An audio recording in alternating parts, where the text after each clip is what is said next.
Esta noche quiero hablar un poco acerca, lleva como título esta prédica, el sello de un discípulo de Cristo. El sello de un discípulo de Cristo. Dice la Biblia que cuando Adán y Eva, la humanidad entera está bajo la garra del maligno. A partir de ese momento, toda persona vive bajo maldición y está condenada a una muerte eterna y a una muerte segura. ¿Por qué? Por la desobediencia a los mandatos del Señor.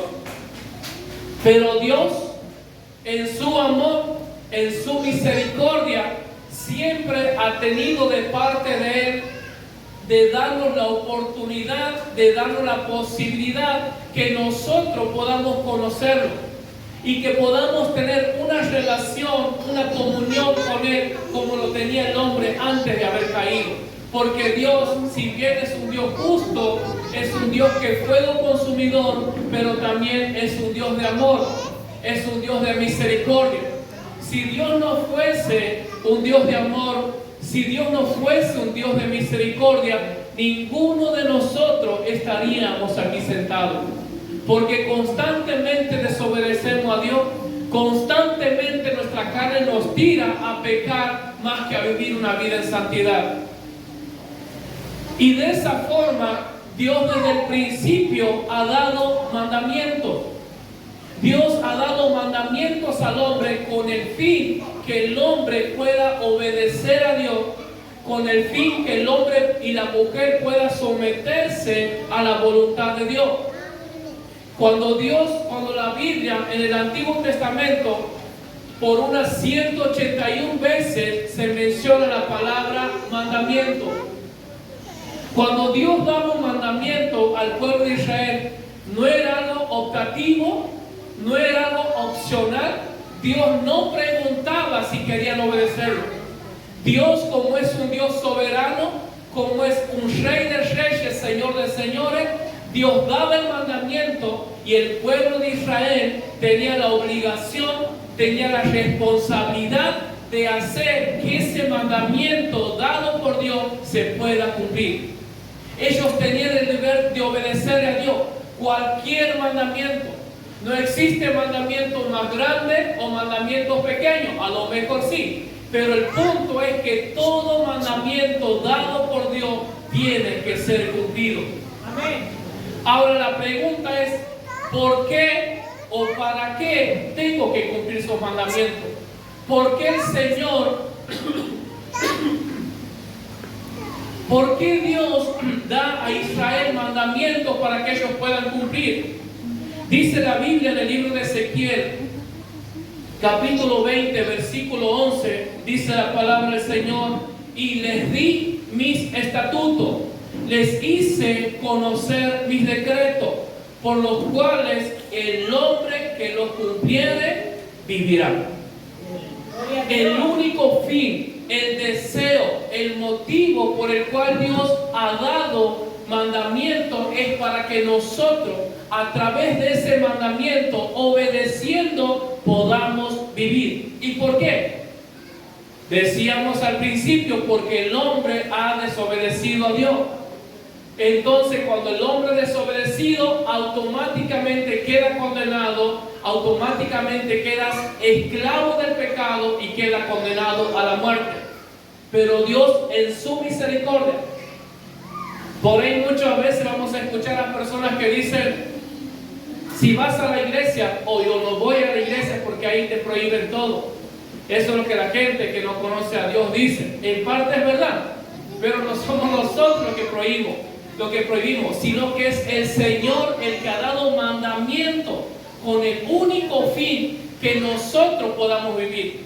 Dios ha dado mandamiento al pueblo de Israel para que de esa manera ellos puedan escapar de esa condenación, para que de esa manera ellos puedan tener salvación, puedan tener vida eterna, puedan tener comunión, puedan tener relación con nuestro Señor a través de la obediencia a los mandamientos.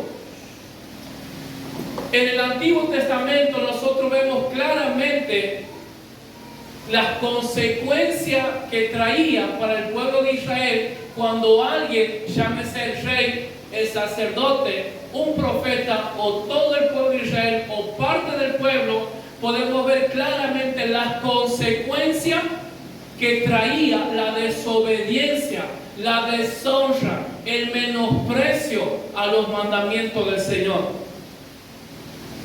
Dice, cualquier incumplimiento significaría una transgresión.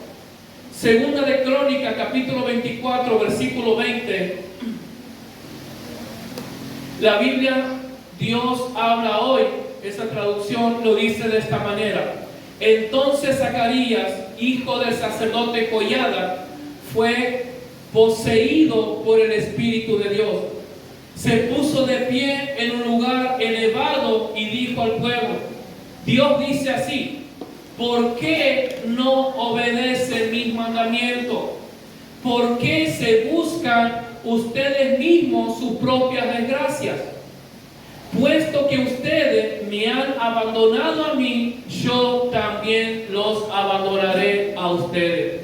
Hermanos, para el pueblo de Israel, desobedecer un mandamiento de Dios les traía consecuencias duras, consecuencias fuertes.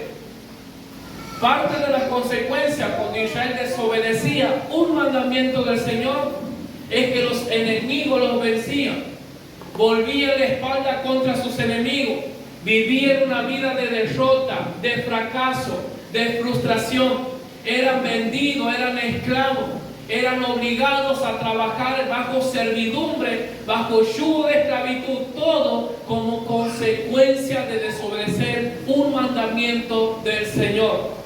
Quiero recalcar la parte que dice, Dios dice, ¿por qué no obedecen mis mandamientos? Escuche esto, Dios dice, ¿por qué se buscan ustedes mismos sus propias desgracias?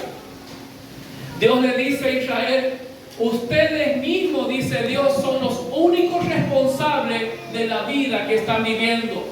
Ustedes mismos son los únicos responsables que viven una vida en esclavitud, que viven una vida bajo servidumbre, que sus enemigos llevan por esclavo a sus hijos, llevan por esclavo a sus hijas. Ustedes, le dice Dios, son los únicos responsables.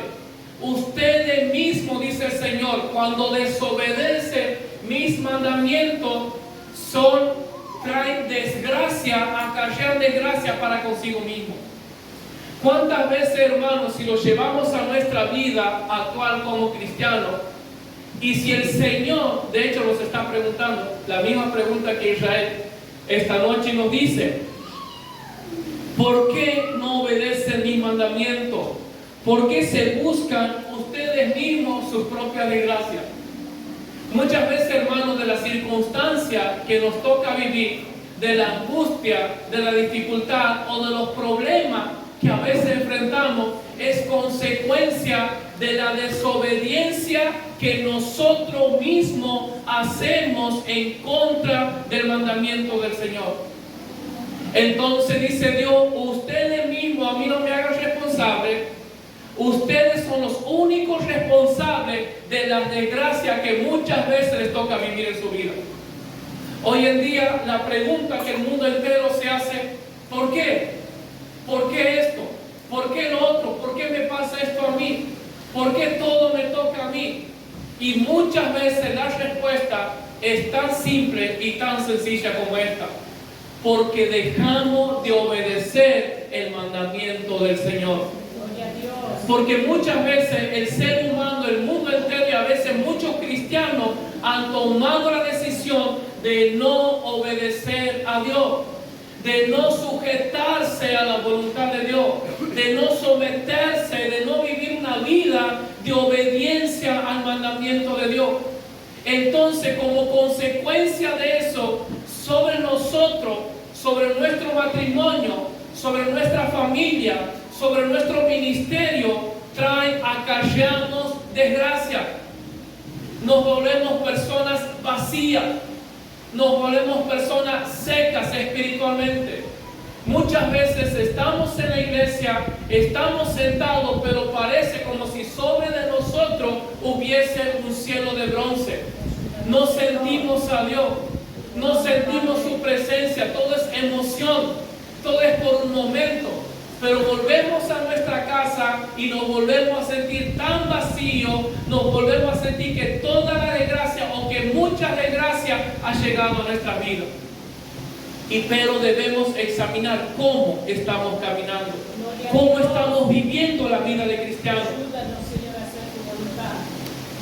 Dice, puesto que ustedes me han abandonado a mí, yo también los abandonaré a ustedes.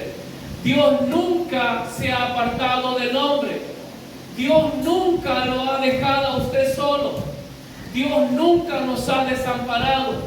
Cada uno de nosotros, cada ser humano que existe en la tierra, un día ha tomado la decisión, la mala decisión, la incorrecta decisión de vivir una vida de espaldas a Dios.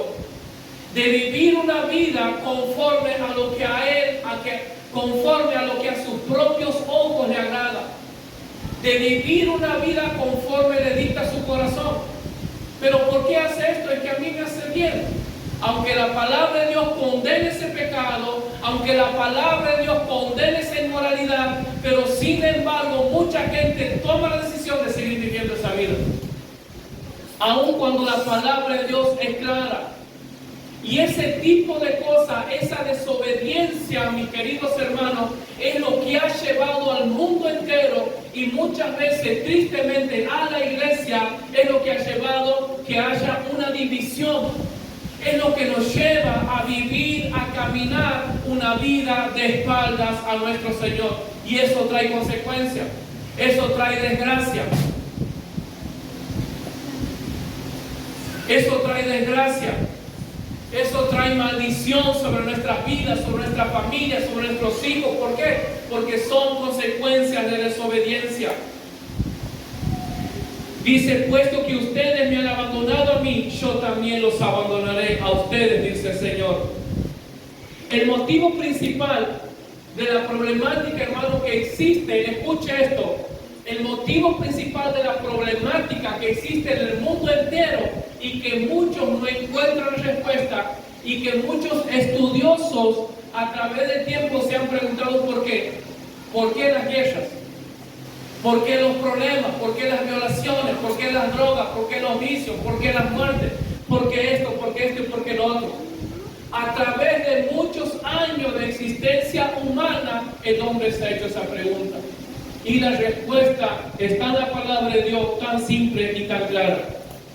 Dice Génesis capítulo 2, versículos 16 y 17. Y mandó Jehová Dios al hombre diciendo, de todo árbol del huerto podrás comer, mas del árbol de la ciencia, del bien y del mal, no comerás, porque el día que de él comieres, ciertamente morirás.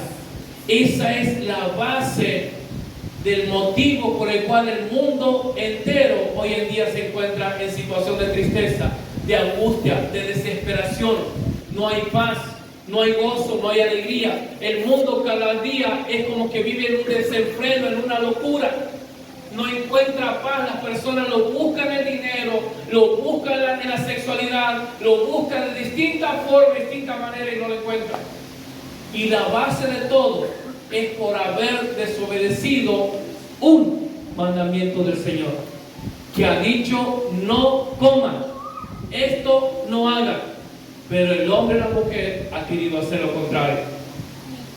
Ahora bien, voy a entrar al tema. Entonces, hemos visto el mandamiento que Dios no pregunta si lo queremos hacer. No es una opción, no es alternativo, sino que es una orden, un mandamiento que nosotros tenemos que cumplir. Hágase esta pregunta por un momento. ¿Cómo estamos nosotros esta noche en obediencia al mandamiento de Dios? Ahora la pregunta es, ¿cuál es ese mandamiento al que nosotros debemos obedecer y debemos sujetarnos? El mandamiento que Cristo ha dejado, dice el libro de San Juan, capítulo 15, versículo 12. Dice Jesús, este es mi mandamiento, que os améis unos a otros, así como yo os he amado. ¿Quién de nosotros puede levantar su mano y diciendo, Cristo me ha amado porque yo lo merezco? Cristo me ha amado porque yo he sido muy bueno con Él. Nosotros, mis queridos hermanos, hemos sido enemigos de Dios. Nosotros hemos tomado la decisión de vivir una vida sumergida en pecado, atada a la muerte. Hemos sido esclavos de Satanás, esclavos de los demonios. Pero aún así, dice que Cristo nos ha amado sin merecerlo. Nadie merece el amor de Dios. Nadie merece ser perdonado. Nadie merece ser amado por Jesús. Pero sin embargo, por sobre todos nuestros pecados, por sobre toda nuestra debilidad, por sobre todas nuestras ofensas, rebeliones, iniquidades que hemos cometido contra Cristo Jesús, aún así Él nos ha amado. Amén. Gloria. Y dice Jesús que os améis unos a otros, así como yo os he amado. Jesús mismo se pone en ejemplo. Ustedes tienen que amar a su hermano así como yo los amo a ustedes. Cuando Jesús está diciendo eso, hace referencia al amor inmerecible de sus discípulos, al amor inmerecible que nosotros no merecíamos, valga la redundancia, pero aún así Él nos amaba igual. Si usted considera que su hermano, que su prójimo no merece amor, bueno, este es el mejor ejemplo. Tiene que amarlo, porque Cristo nos ha amado a nosotros con todas las ofensas que hicimos y que hacemos todavía contra Él, porque aún desobedecemos conociendo la verdad, pero aún así Él nos ha amado. Gracias, Señor. Dice 1 de Juan capítulo 3 versículo 16, en esto hemos conocido, dice el apóstol, el amor. ¿En qué? En que Cristo puso su vida por nosotros. Escuche esto, nosotros también debemos dar nuestra vida por los hermanos. Gloria a Dios. Mi alma te alaba, Jesús. Dice el apóstol, así como Cristo ha llegado a tal punto de amarnos que ha estado dispuesto a despojarse de todo. Se ha despojado, ha dejado su trono, ha venido a la tierra, se ha hecho siervo, se ha humillado hasta lo más íntimo, hasta lo más vil. Lo han menospreciado, lo han azotado, lo han clavado, le han clavado una lanza en su costado. Se ha negado a Él mismo. Cristo ha negado a su propia vida por el único motivo, por la única causa y por la única razón de amarnos a nosotros. Gracias, Señor. Dice el apóstol, nosotros también debemos dar nuestra vida por los hermanos. Quiero que preste atención. Tenemos que dar nuestra vida por los hermanos. Qué tremendo, porque a veces ni siquiera tenemos el valor de darle un saludo a nuestro hermano. Gloria a Dios. Pero sin embargo Dios dice, tienes que dar tu vida. Cuando dice que tenemos que dar nuestra vida por los hermanos, habla de una negación como lo ha hecho Cristo. Que debemos negarnos a nosotros mismos, negarnos a nuestro orgullo, negarnos a nuestra soberbia, negarnos a una de las heridas que quizás ese hermano o esa persona me ha causado. Sufrir todo eso, soportar el menosprecio, soportar las heridas, soportar los insultos y por sobre todas esas cosas, amarlo a esa persona. Porque así Cristo nos ha amado a nosotros. Hermano, hay algo que la iglesia se caracteriza y es diferente a cualquier otro lugar. Es el amor que nosotros debemos tener a nuestros hermanos. Ese amor que está dispuesto a entregarlo todo. Ese amor que está dispuesto a darlo todo sin importar lo que haya pasado, sin importar lo que haya sucedido, sin importar lo que me hayan hecho. Yo estoy dispuesto a amarlo igual. Yo estoy dispuesto a negarme. Dice Colosenses 3:14, y sobre todo dice, vestidos de amor que es el vínculo de la perfección. Vínculo. Cuando habla de vínculo, habla de unidad. Cuando habla de vínculo, hace referencia a estar atado o ligado a algo a través de él. Usted imagínese una relación matrimonial o de noviazgo ligada o vinculada o atada no al amor, sino al interés, por lo que la otra persona tiene, por cómo se viste, por cómo es su físico. ¿A dónde podríamos llegar a una relación con ese tipo de vínculo? No podríamos llegar lejos. ¿Por qué? Porque el vínculo perfecto, escuche esto, el vínculo perfecto es el amor. De la misma forma, Dios manda a la iglesia, Dios manda a cada uno de nosotros que lo que tiene que unirnos a nosotros como hijos de Dios, como iglesia de Cristo, es un vínculo llamado el vínculo del amor. Esa es la perfección, es el vínculo perfecto, es la unidad perfecta, es la atadura perfecta que nos liga a nuestros hermanos.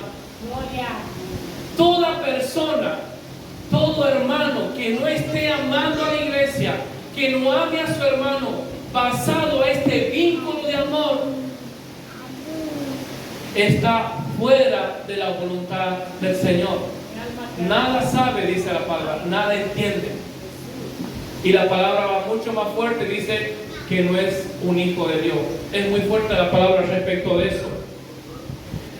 La declaración definitiva de Pablo, escuche esto por favor. La declaración definitiva del apóstol Pablo acerca del amor está en 1 Corintios capítulo 13. Escuchen. En 1 Corintios capítulo 12, Pablo habla de dones, habla de ministerio. Y dice Pablo, antes de culminar esa carta, de ese capítulo, dice, procurar los mejores dones. Procurar, desear, pedir a Dios. ¿Es bueno los dones? Claro que sí, claro que son buenos. Pero, sin embargo, al final del capítulo 12 dice Pablo, después de haber hablado de los mejores dones, después de haber hablado de los mejores ministerios, apóstol, profeta, evangelista, maestro, dice Pablo, pero, sin embargo, yo os muestro un camino mucho más excelente. Aleluya. Hermanos, si esto no entendemos, vamos a vivir una vida de cristiano confundido. Llámese pastor, llámese evangelista, profeta del Altísimo, llámese como quiera. Pero si no entendemos este principio, cuando Pablo dice, esto es bueno, es lindo, pero yo le muestro un camino mucho más excelente, un camino mucho más perfecto. Y comienza Pablo a desarrollar el capítulo 13 que habla acerca de la preeminencia del amor. Mi alma te alaba, Jesús. Comienza diciendo Pablo, dice, si yo hablase lenguas humanas y angélicas y no tengo amor, vengo a ser como metal que resuena o címbalo que retiñe. Si tuviese profecía, entendiese todos los misterios, toda ciencia, si tuviese fe, de tal manera que trasladase a los montes y no tengo amor, de nada soy, no me sirve de nada. Y si repartiese todos mis bienes para dar de comer a los pobres, y si entregase mi cuerpo para ser quemado y no tengo amor, de nada me sirve. Gloria a Dios. Gracias por tu palabra, Señor. Gracias, mi Dios. Ayúdame, Señor. Ayúdanos a hacer tu voluntad, Padre. Lo digo. Lo rogamos en el nombre de Jesús.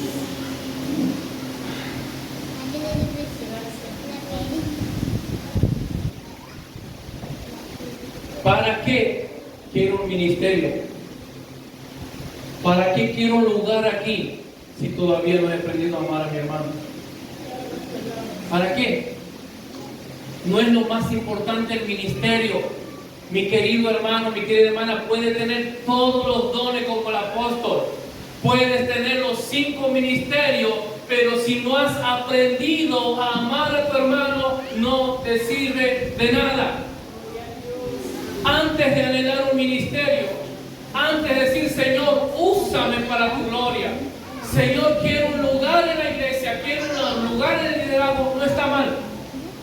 Pero no sirve de nada si todavía no he aprendido a amar a mi hermano. Si no he aprendido a amar, si no he aprendido a perdonar, no sirve de nada. A veces tenemos personas, a veces hay cristianos, que entró un poquito medio fuerte, a veces hay cristianos, hermanos, deseosos, anhelantes de un lugar. Y yo quiero un ministerio, yo quiero, pero ¿para qué quieres? Hermano, una persona con un ministerio que primero no ha aprendido a amar, que no ha aprendido a perdonar, es una persona que es una bomba de tiempo. ¿Por qué? Porque esa persona que está en un ministerio y no tiene amor, lo único que va a hacer a la iglesia, a las almas, es lastimar, herir, humillar, hacerlo sentir que yo soy superior y hacerlo sentir que usted es menor que mí, que usted es inferior. Eso es lo único que hace. No sirve de nada. Si no hemos aprendido a amar, si no hemos aprendido a perdonar, ¿para qué queremos ministerio? ¿Para qué queremos lugares altos? Primero tienes que aprender a amar. Gloria a Dios. ¿Para qué quieres ser ¿Para qué quieres un liderazgo en la iglesia? ¿Para lastimar? ¿Para humillar? ¿Para denigrar? No, mi querido hermano. La persona, el ministro llamado por Dios, primero y principal, es una persona que tiene que aprender a amar.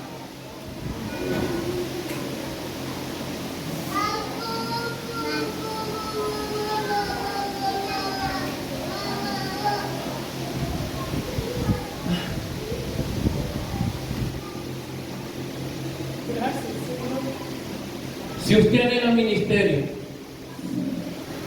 dígame, ¿cuánto de lágrimas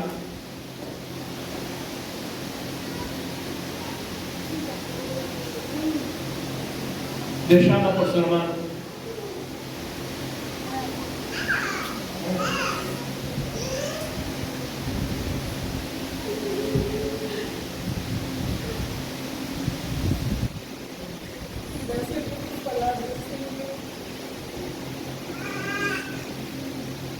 Si no has aprendido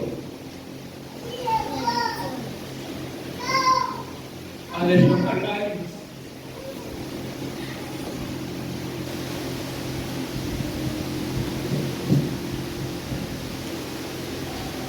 si no has aprendido a clamar, a gemir por tu hermano, no te hagas un daño queriendo un ministerio. No te hagas daño, no te perjudiques.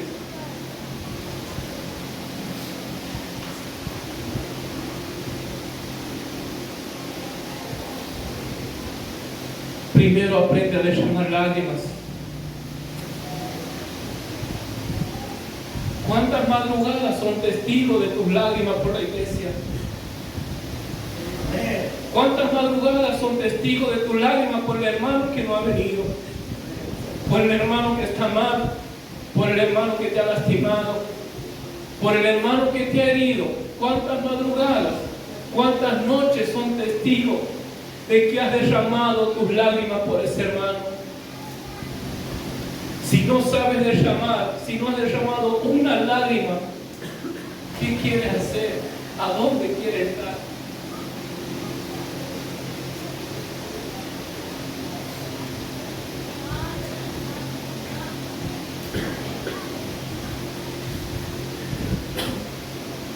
Lo que caracteriza a un verdadero siervo de Jesús, a un verdadero ministro, es su compasión, su misericordia, la humildad, el amor.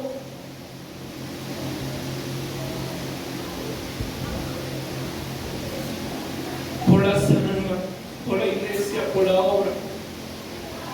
Pero si sos insensible, si tienes un corazón lleno de orgullo, sos prepotente, que lastima, que te crees superior, ¿qué quieres hacer? Primero aprende a humillarte, primero aprende a perdonar, primero aprende a amar. Aprende a acercarte a tu hermano, a darle un abrazo. Aprende a tener misericordia, de derramar tus lágrimas por tu hermano. Entonces podemos hablar de lo siguiente, podemos hablar del ministerio. Hermano, no te condenes no te condenes vos mismo. La marca, el sello de un discípulo de Cristo, de un ministro de Cristo, es su compasión, es el amor por las almas. Dice la Biblia que Jesús, cuando veía la multitud, se quebrantaba y le corrían lágrimas, porque dice que estaban como ovejas sin pastor, como ovejas que habían sido abandonadas, y Jesús sentía compasión, sentía misericordia.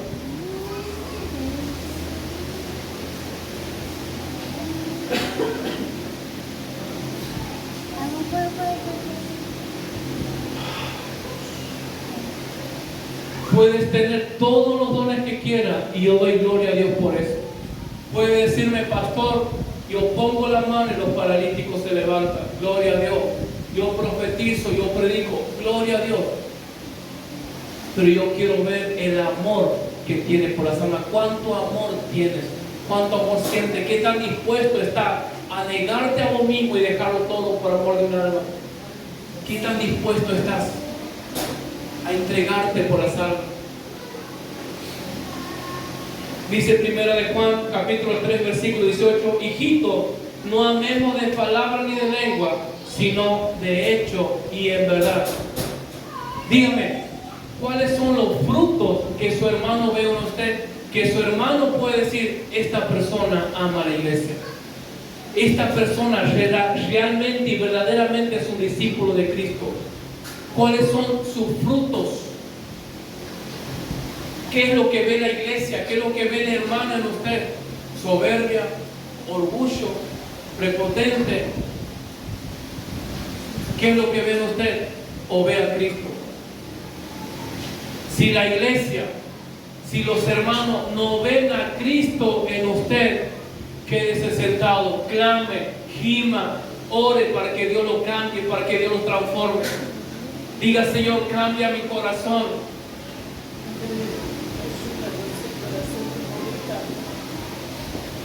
Ahora bien, vamos a este punto.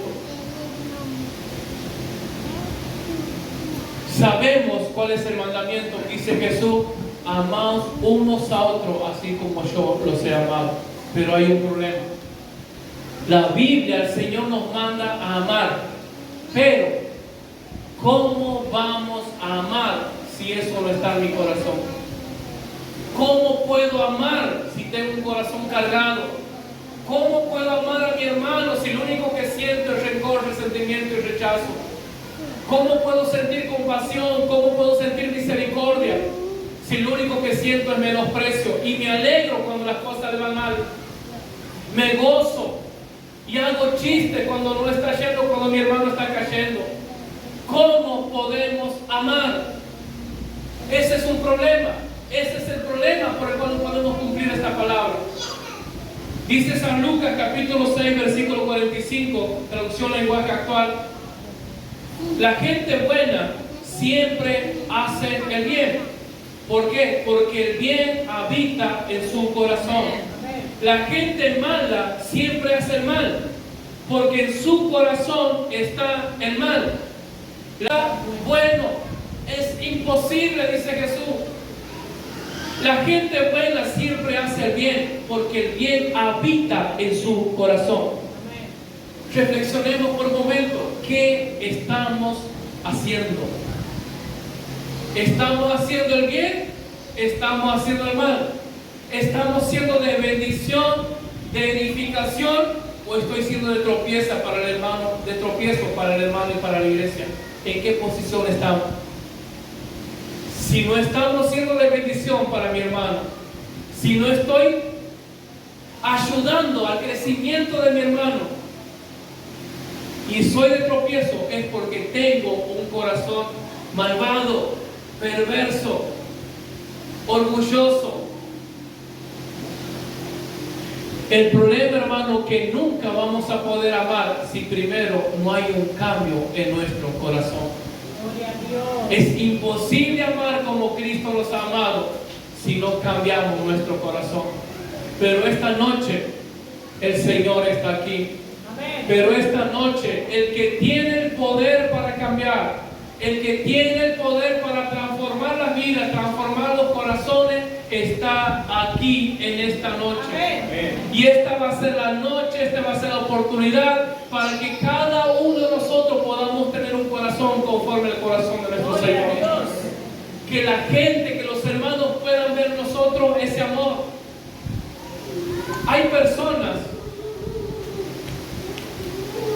que en su niñez han sido marcadas por malas experiencias, maltratos, abuso, menosprecio, que la persona que era mi padre, la persona que era mi madre y se supone que tenía que ayudarme, me menospreciaba, me humillaba, siempre he sido el peor, siempre ha sido el inútil, y esa niñez ha marcado la vida de muchas personas. Es por eso que muchas personas hoy en día tienen un matrimonio y no funciona. Tienen la mejor intención de hacer las cosas bien.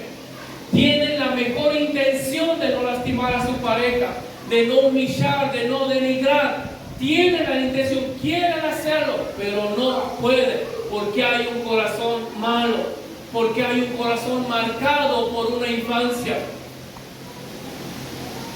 Pero esta noche el Señor está aquí. Amén. Póngase de pie, por favor. Gloria a Dios.